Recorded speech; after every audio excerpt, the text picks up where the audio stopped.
पहले महिला ऐसे ऐसे कपड़ा धोती थी, तो वो लेके धो रही थी और जैसे बोली वैसे उठी ऐसे।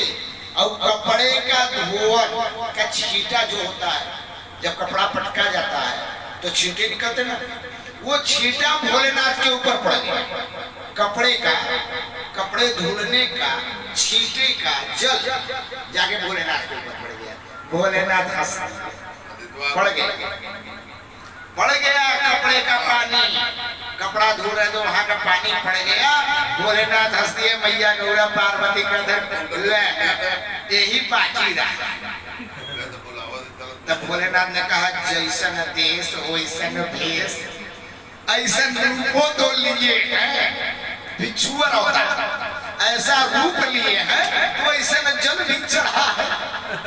देखो एक लोटा जल कपड़े का धो रही है, उसका छींटा भोलेनाथ को पड़ गया। भोलेनाथ खुश हो गए, बढ़िया है बुजुर्ग माता ने जल चढ़ा, बड़ा खुश।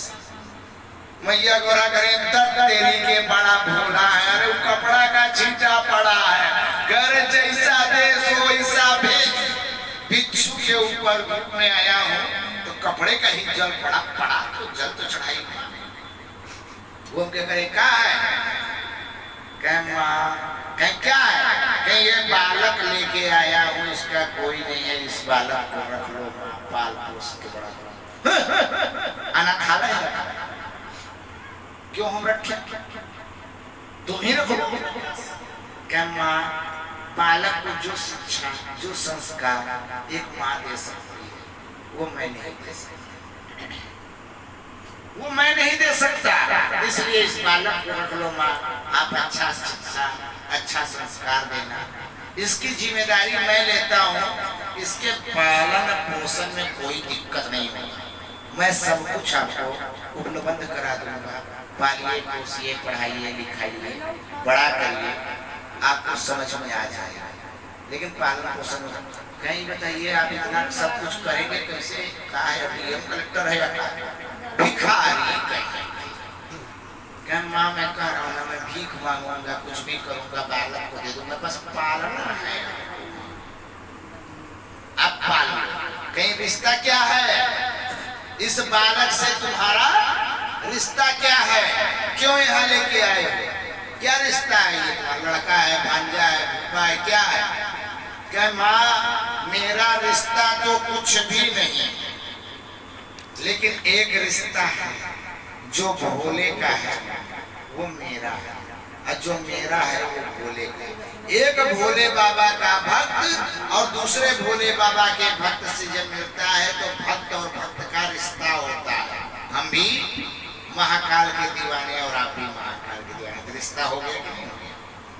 तो हम रिश्ता रखते हैं, ये भी बालक भोलेनाथ का है, मैं भी भोलेनाथ का हूँ, तो कुछ तो रिश्ता है। कहीं बताओ, तुम इतना देने को तैयार हो, क्या कर लोगे, कुछ तो है माया, तुम भिखारी उखारी नहीं हो। रुक, अभी तो पट्टी खुलती, एक बाल्टी पानी उठाई हम डाल, पूरा भस्म वगैरह लगाए थे, सब धुल गया। माँ कहते हुए भोलेनाथ साक्षात प्रकट हो गए, दर्शन दे दिए, कहा तुमने मुझ पे जल चढ़ाया इसलिए मैं बड़ा खुश हूँ और तुमको दर्शन दे रहा हूँ। और बूढ़ी माँ ने देखा और साक्षात दंडवत करने लगी, कह रही भोलेनाथ हाँ, कह ये बालक, कह बालक ये मेरी है, मेरे भक्त का एक बालक है, इसको आप तुमको पालना है, और चाहे जैसे पालो, इसको पालना है तुम्ही को, और पालना है, पोसना है, बड़ा करना है, बड़ा होकर के ये राजा सत्यव्रत की औलाद है और इसको राजपाट मिल जाएगा, इसकी जिम्मेदारी है।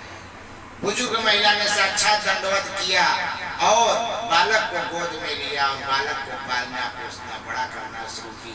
समय समय पे भोलेनाथ ने उनकी जरूरतों को पूरा किया, वही बालक बड़ा हुआ, अब पूरा बाप का राजपाट वापस उसे पुनः मिल गया।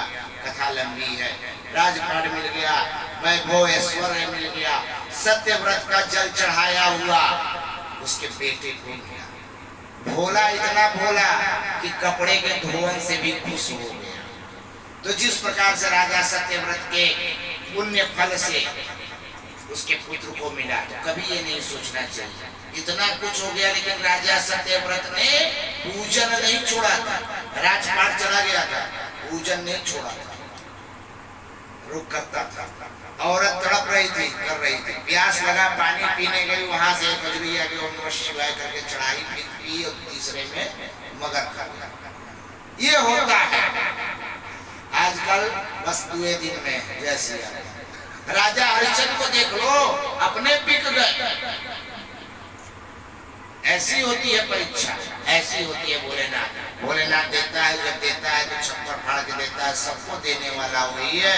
राजा सत्यव्रत के पुण्य प्रताप का जो फल उसे मिला, भगवान करें हम लोगों को भी हमारे पुण्य प्रताप का फल मिले। हरे हरे